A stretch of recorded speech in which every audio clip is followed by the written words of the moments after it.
Hi everyone, it's Mrs. Hooker coming to you from my computer room, and I'm excited because this morning we're going to continue with our read aloud, The Unteachables by Gordon Corman. It's been a long time since we read the book, so I kind of reread some pages to refresh my memory, and all the students, the Unteachables, jumped into the river after Mr. Kermit when they threw out the vuvuzelas. So the last chapter we read, the superintendent, Dr. Thaddeus, was wondering, why is this happening? Why, we know the relationship him and Mr. Kermit have. They're not on best terms because of the cheating scandal. So this is, he's wondering, why would the students do that? So we're on chapter 15, Matteo Hendrickson. The whole class gets suspended for the rest of Spirit Week. If that doesn't sound like a bad punishment, remember that your parents need to rearrange their work schedules so you're not left completely alone. I can't speak for others, but my folks are pretty mad. It's no big deal, I tell my father. Sci-Fi is running a Battlestar Galactica marathon this weekend. That should keep me busy at least until Thursday. Dad is like Zeus from Percy Jackson. No thunderbolts, but when he's in a bad mood, you definitely want to stay clear of Olympus. If you think this is a vacation, mister, you're sadly mistaken. You're going to sit in your room and reflect on how wrong it is to steal. It wasn't stealing, I insist. Stealing is the great train robbery. This is the Grinch. Better than the Grinch. The Grinch tried to steal Christmas, but he couldn't. We really did steal Spirit Week. You stole it from yourselves, he retorts. Everyone else gets to enjoy it. We were already banned before we got suspended. Besides, Mr. Kermit's right. It's dumb to have Spirit because it's on the calendar or because people are blowing horns in your ear. He frowns. Mr. Kermit, I don't like what I'm hearing about that guy. Mr. Kermit's a good teacher, I argue. At least he could be if he teaches anything. Look at Yoda. He may be a puppet with bad grammar, but he is also the greatest teacher of the galaxy. In fact, I might have to switch Mr. Kermit from the Grinch to Yoda, just like I'm going to have to switch Barnstorm from Flash to Aquaman, because he's an amazing swimmer, even with a bad knee and a foot that's been stomped on by Elaine. Come to think of it, if we're all suspended, does Mr. Kermit still have to go to school? There's nobody there for him to teach. Actually, I think he might like that. But it's possible that he's suspended too. Dr. Thaddeus seemed really mad at him. Nah, Ribbon's not suspended, Parker tells me when I run into him on a delivery to the farmer's market. His car's in the parking lot all week. How do you know that? Whenever I'm near the school on business, I look around a little. Business? I echo. Farm business. I've got potatoes for Foodland, cantaloupes for the truck stop, and rutabagas for the local table. Dad says they pay most because they can't bring in produce more than 20 miles away. By the time we get back to school the next week, Spirit Week is over, and there isn't a vuvuzela in sight. Otherwise, everything is the same, except for room 117. In fact, the place looks so different that when I walk in, I actually step back the hall to check the number on the door. No, it's 17 all right. And the other SCS kids are in their seats as usual, but we're all looking around in wonder. There's a huge map of the world on the back wall, next to star charts from the northern and southern hemisphere. At the front, there are bulletin boards for math, science, English, and social studies. There's a rolling cart of laptop computers. There's books on shelves. There's an empty supply closet that isn't empty anymore. Through the open doors, we can see stacks of papers, pencils, and art supplies. Another thing that's different. Mr. Kermit is already here? He's at the science board pinning up large periodic tables of elements. It throws some of us off because the teacher makes his usual entrance 10 minutes after the bell, and that's our signal to start ribbiting. Sure, there's a few ribbits, but they seem random and half-hearted. Kiana speaks up.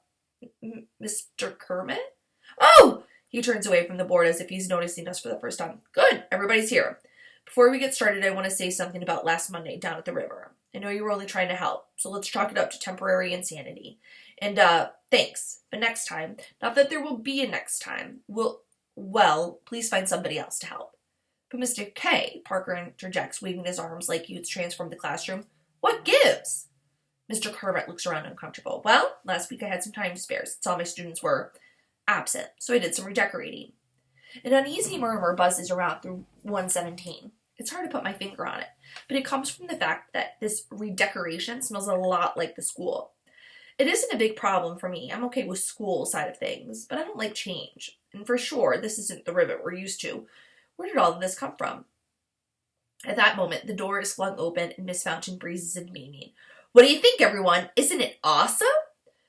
I forgot to mention, Mr. Kerman adds, Miss Fountain helped a lot, so we owe her a big thank you.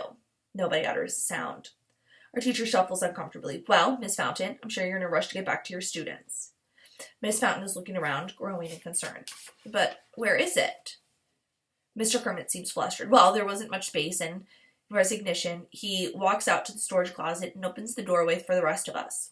Inside, there's a chart with all of our names in a column, and at the top is written, Good Bunnies. Miss Fountain's brow burrows. This isn't going to work if it's hung in a place where everybody can't see it. She pulls the poster from the door and rehangs it on the front wall behind the teacher's desk. Much better. I raise my hand. What are good bunnies? You are, she explains. You are the good bunnies. Every time you're a helpful hare, like when you do a good deed or get a good grade, you earn one puffy tail. And when your line of puffy tail reaches the basket of carrots, you get a reward. I don't like carrots. Barnstorm complains. It could be a treat, maybe even a pizza party with the cake. A carrot cake? Barnstorm asks suspiciously. The carrots are just a symbol. Here, I'll get you started. From a baggie attached to the bottom of the poster, she removes 7 Velcro tipped cotton balls and pins, one with the first slot behind all of our names. For some reason, I feel like I've accomplished something, although the week has even barely started. Aldo lets out a loud raspberry. This is stupid. What are we, 5? I'm not wasting my time collecting rabbit bunnies. Mr. Kermit is annoyed. All right, smart guy. You cost yourself 1. He twists his face. Puppy tail. He pulls off the Velcro sticker and puts it back on the bag. No fair, grumbles Aldo. Miss Fountain is just about to go to her own class when there's a knock at the door. This new guy walks in. He's an adult, but not one of the teachers, but he looks really familiar, although I can't place where I've seen him before. Mr. Kermit knows him, that's for sure. Our teacher has gone white to the ears, like he's staring at the great pit of the Carcoon from Return of the Jedi. The newcomer says, I don't know if you remember me, Mr. Kermit. As soon as I hear the voice, I recognize him. Barnstorm beats me to the punch. Dude, you're Jake Terranova. Now, boys and girls, I wish we were in class so we could discuss this major development. Jake Terranova, as you could remember, is the student who cheated on all of the state tests and really kind of ruined teaching for Mr. Kermit. Let's keep reading and see what happens. Chapter 16, Parker Elias. Jake Terranova! Everybody knows jumping Jake Terranova, who will jump through hoops to get you a great deal on a new or used vehicle. Billboards are all over town. Although to me, Terranova Motors looks more like Aramoventant Rotors. Remember, boys and girls, Parker has that hard time reading and he's dyslexic. Anyway, there's no mistaking his face. This guy's famous. What's he doing in room 117? Mr. Kermit has an expression on his face as if he smells something really bad. It's the way he looks when there's a vuvuzela blaring. And since the vuvuzela is all gone, this can only mean one thing. He hates Jake Terranova's guts. Miss Fountain steps forward. I really should explain, Mr. Kermit. I ran into Jake, that is Mr. Terranova, at my parents' country club. I wanted to see if he remembered me. He sold me a Prius last year. Mr. Terranova smiles with all 32 teeth. Great car! Are you in the market for a new vehicle, Mr. Kermit? Emma loves hers. It makes me feel good to know I'm helping the environment every time I drive, Miss Fountain says, with a meaningful look over at Ribbit. Our teacher's eyes get so narrow they're barely slits. Anyway, Miss Fountain says, we got talking and your name came up, Mr. Kermit. I told him about that story in the Telegraph. The car dealer cuts her off. This should come from me. He turns to Mr. Kermit. I read the article about the vuvuzelas. They mentioned something from the past, something that I was involved in. Our teacher has his teeth clenched until his lips practically disappeared. Mr. Terranova used to be one of my students, he explains, his speech clipped. Some years back. That's not enough. They should hear the whole story, he addresses us. You might have heard about a cheating scandal. Well, Mr. Kermit had nothing to do with it. It was me. I can't believe the newspaper dredged up that old story. Don't worry about it, Mr. Terranova, I assure him. None of us read newspapers. I do, Mateo puts in Middle Earth Weekly, of course. But it's more fanfic than news. The car dealer gives him a strange look. The point is, I don't want you kids to think Mr. Kermit did anything wrong. It was my fault. I got caught and I got suspended for it. No kidding. Aldo pipes up, we just got back from being suspended. But I didn't think it would happen to some big shot rich dude. Barnstorm snorts a laugh. He wasn't a big shot when he got suspended. He was a kid like us. Aldo and Barnstorm wheel around in their seats, turning belligerent expressions to each other. But Mr. Terranova quickly steps in between them. Guys, I was in middle school once too. If you want to throw hands, there's nothing I can do to stop it. But not here, not now. Aldo and Barnstorm back down. The car dealer faces Mr. Kermit again. So, I came here to apologize, which I should have done years ago. If there's anything I can ever do to help out, with the class, all you have to do is say the word. Thanks for your generous offer, our teacher says stiffly, but that won't be necessary. Of course we want your help, Miss Fountain exclaims. It's pretty obvious this was her plan all along. Mr. Kermit's sour expression gets worse. I'm sure Mr. Terranova wouldn't appreciate it if you and I went to his lot to try to sell cars. He would be just as unsuccessful as trying to teach our students. Be reasonable, she pleads. He built a successful business. He could give a math unit on earnings versus expenses, or how to get a loan. He could let us tour his repair shop and maybe teach us the basic about auto mechanics. He could let me take the Dodge Viper out for a test drive. I have a license. Mr. Terranova doesn't answer. He's beaming at Miss Fountain. At that moment, he looks exactly like his picture in billboards, without the flaming hoops, obviously. It's a date, he says. And Miss Fountain's cheeks get all red, and even though it's really hot in the classroom. Well, maybe Mr. Kermit concedes, if the curriculum allows. We don't have a curriculum, Mateo points out. We just get worksheets while you do crossword puzzles. That costs him a puffy tail.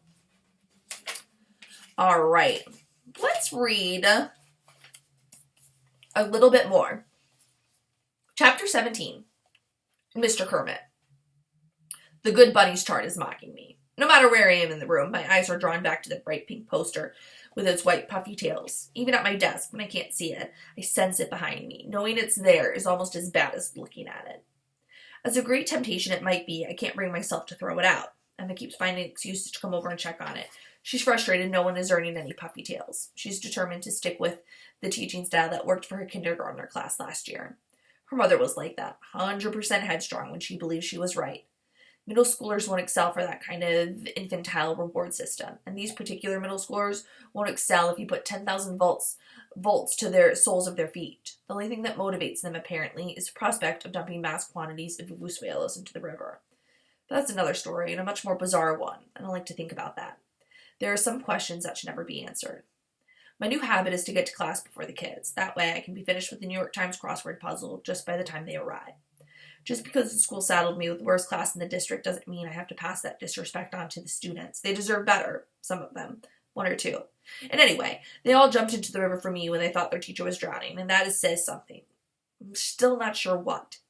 As I spread the newspaper out, I have to push the toilet bowl to the edge of the desk, which sends some of the paper skittering to the floor. A couple weeks ago, I would barely have noticed, but now this place sort of looks like a real classroom. It's worth a little effort to keep it neat.